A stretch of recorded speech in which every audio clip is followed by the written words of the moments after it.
Hi there, Laura Vaniello here, fitness and wellness expert and author of Choose Well to Live Well, and welcome to your weekly dose of motivation.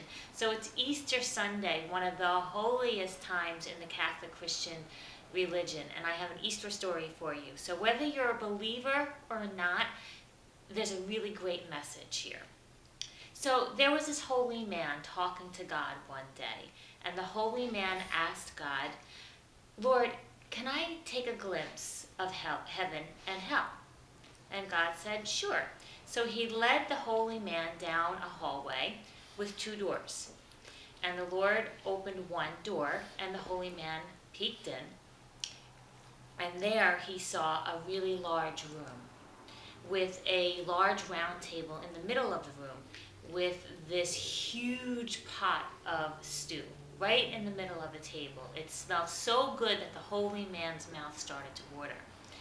But the scene was so disturbing.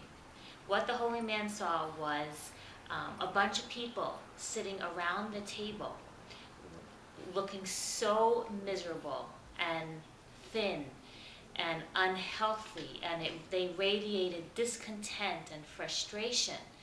And what happened was they had these long spoons that were hooked up to their arms, and they were able to reach the abundance of food, but the spoons were so long they couldn't put it back into their mouth.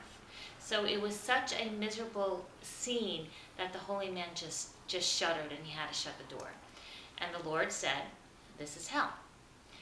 So the holy man couldn't wait to see a glimpse of heaven. So the Lord opened up the next door, and he was so surprised because the circumstances were exactly the same. It was a large room with a round table in the middle of it, with this huge, abundant pot of stew in the middle of it. And the people around the table were healthy, happy, warm, and laughing, and they were well nourished. And the holy man said to God, I don't understand. And the Lord said, well, it's quite simple.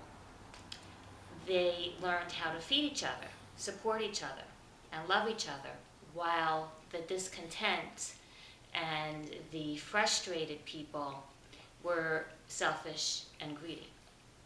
So remember this, when Jesus died on the cross, he was thinking of you. Happy Easter, everybody.